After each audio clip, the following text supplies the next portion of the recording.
Hello everyone, कैसे हैं आप सब। उम्मीद करती हूँ हमेशा की तरह आप सब अच्छे होंगे।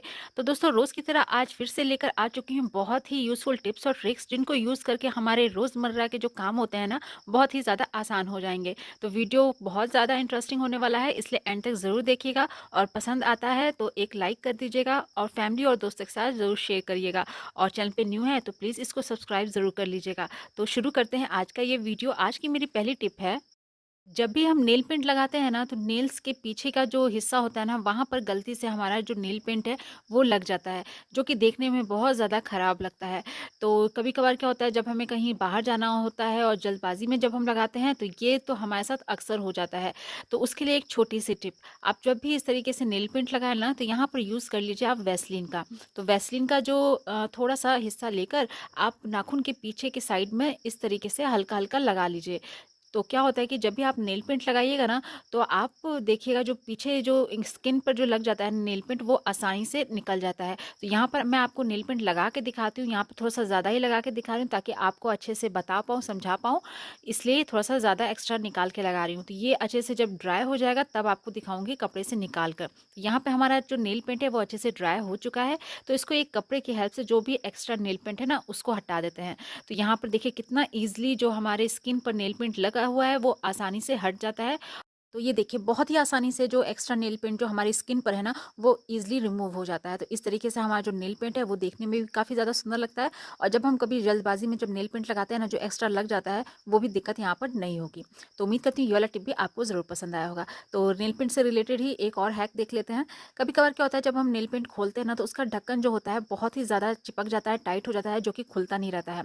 तो क्या होता है, जो नेल पेंट ऊपर के साइड में जो लगा रह जाता है, उसके ऊपर अगर कैप लगता है ना, तो वो आपस में चिपक जाता है, सूख जाता है नेल पेंट और उसमें वो चिपक जाता है।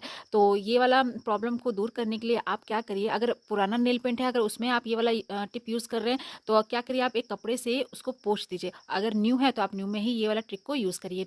थोड़ा सा यहाँ पर ले लीजिए आप वैसलीन, और इस तरीके से वहाँ पूरे मुँह पर इस तरीके से लगा दीजिए। तो इससे क्या होता है कि जो कैप है ना, वो नेल पेंट की शीशी में बिल्कुल भी चिपकेगा नहीं, और ये जो ढक्कन खुलता नहीं रहता है ना, तो ये वाली प्रॉब्लम आपकी सॉल्व हो जाएगी।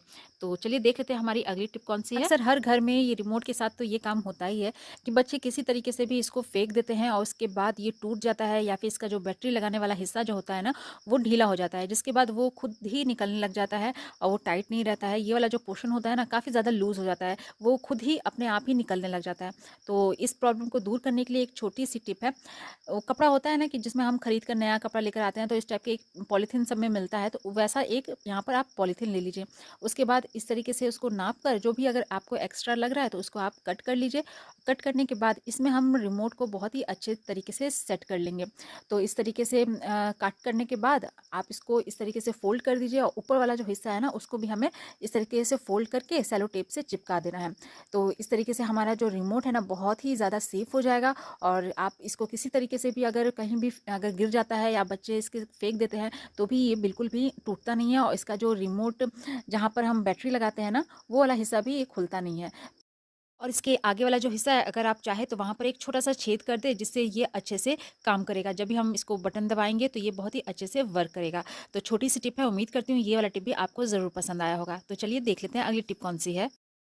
अक्सर सुई में धागा डालने में हमें बहुत ज़्यादा प्रॉब्लम होती है, खासकर जिनके आई साइट वीक होते हैं, या फिर जो बूढ़े बुजुर्ग होते हैं ना, तो उनको सुई में जो लूप होता है वो ठीक से दिखाई नहीं देता है, जिसकी वजह से धागा हम आसानी से डाल नहीं पाते हैं। तो यहाँ पे एक बहुत ही सिंपल सा तरीका आपको बताने वाली हूँ, जिसको यूज़ करने के बाद आप छोटी से छोटी सुई में भी धागा आसानी से डाल सकते हैं। तो यहाँ पर उसके लिए आपको ले लेना है एक छोटा सा टुकड़ा पेपर का, और यूज़ करना है नेल पेंट। तो पेपर के ऊपर इस तरीके से धागा रख दीजिए, और लगा दीजिए उस पर हल्का सा नेल पेंट। जो उसका जो छोर होता है ना धागे का, आप उस पे नेल पेंट थोड़ा-सा लगा दीजिए। ये वाला काम आप हर धागे हर रील में आप कर सकते हैं, और इसको करके रख सकते हैं कि जब भी आपको ज़रूरत हो तो आप इसको यूज़ करें। तो ये हल्का सा जब ड्राई हो जाएगा, सूख जाएगा, तो देखिएगा आप कि ये कड़ा हो जाता है।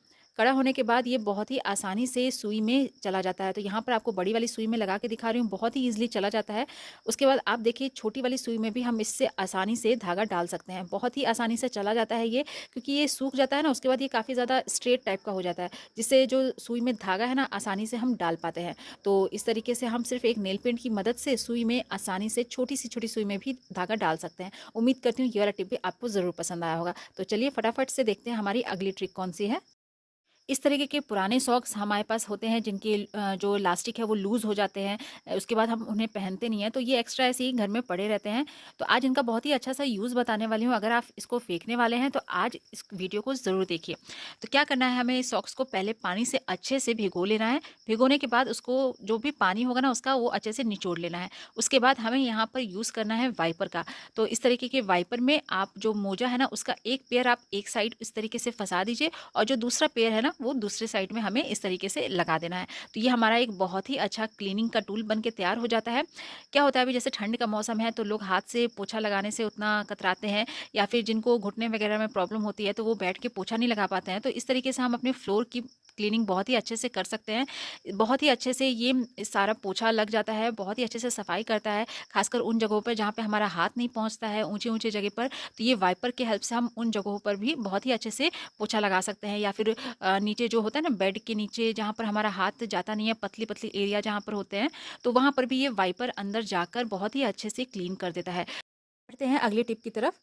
इस तरीके के स्पून वगैरह हम डेली यूज़ करते हैं, लेकिन इन स्टील वाले जो चम्मच होते हैं ना ये वाले, तो इनको हम जितना ज़्यादा यूज़ करते हैं ये पुराने होते जाते हैं ना, तो इसकी चमक है ना खो जाती है। तो आज इनको चांदी जैसे चमकाने के लिए एक बहुत ही अच्छा टिप आपके लिए लेकर आई हूँ। तो आपको यहाँ पर क्या करना है, गैस पर किसी बर्तन में पानी इस तरीके से रख दीजिए और उसमें थोड़ी सी चाय पत्ती रख देनी है। तो यहाँ पर हमें यूज़ की हुई चाय पत्ती का यूज़ नहीं करना है, नई चाय पत्ती का यूज़ करना है। उसके बाद यहाँ पर आपको लेना है फॉइल पेपर और उसके छोटे छोटे टुकड़े करके इस तरीके से बॉल बनाकर हमें उसमें रख देना है। जब पानी अच्छे से गर्म हो जाए, खौलने लगे, तो आप उसमें सारे चम्मच जो है उसमें रख दीजिए और 2 मिनट के लिए आप उसको उसमें ही रहने देना है और इस तरीके से चलाना है। उसके बाद आप एक स्ट्रेनर रखकर सारा पानी इस तरीके से छान लीजिए और ये जो पानी निकला है ना इसका भी हम फिर से यूज़ करने वाले हैं, तब तक इसको हम साइड में कर देते हैं। तो इसके बाद ये जो हमने चम्मच धोए हैं ना इसको अच्छे से हमें साफ़ कर लेना है। तब आप देखिएगा इसकी जो चमक है ना कितनी अच्छी से वापस आ जाती है और एकदम चांदी जैसे चमकने लग जाते हैं। तो चलिए अब देख लेते हैं जो हमने पानी स्ट्रेन किया है ना उसका यूज़ हम कैसे कर सकते हैं। तो हमारे किचन में, हमारे घर में जो शीशे के जो ग्लास होते हैं ना, आप उसकी भी देखते होंगे कभी-कभी दाग लग जाते हैं, उसकी भी जो चमक होती है ना वो ख़त्म हो जाती है। तो उनको भी हम इस पानी में इस तरीके से रखने के बाद बहुत ही अच्छे से साफ़ कर सकते हैं, जिससे है ना उसकी जो चमक है ना उसकी भी वापस आ जाती है। तो एक बार इसको ज़रूर ट्राई करके देखिएगा। तो दोस्तों ये थे आज के कुछ यूज़फुल टिप्स और ट्रिक्स जिनको यूज़ करके हम अपने डेली के कामों को काफ़ी ज़्यादा आसान बना सकते हैं। उम्मीद करती हूँ आज का वीडियो आपको ज़रूर पसंद आया होगा। आज की वीडियो में अगर आपको कुछ भी हेल्पफुल लगा है तो एक लाइक ज़रूर कर दीजिएगा। चैनल पे न्यू है तो प्लीज़ इसको सब्सक्राइब करना ना भूलिएगा और ज़्यादा से ज़्यादा शेयर करिएगा अपने फैमिली और फ्रेंड्स में, ताकि वो भी इन सारी ट्रिक्स को यूज़ कर पाएँ। मैं अपने चैनल पर ऐसी यूज़फुल वीडियोज़ लेकर आती रहती हूँ। तो मिलती हूँ कल फिर एक नए वीडियो के साथ और कुछ नए टिप्स और ट्रिक के साथ। तब तक के लिए गुड बाय।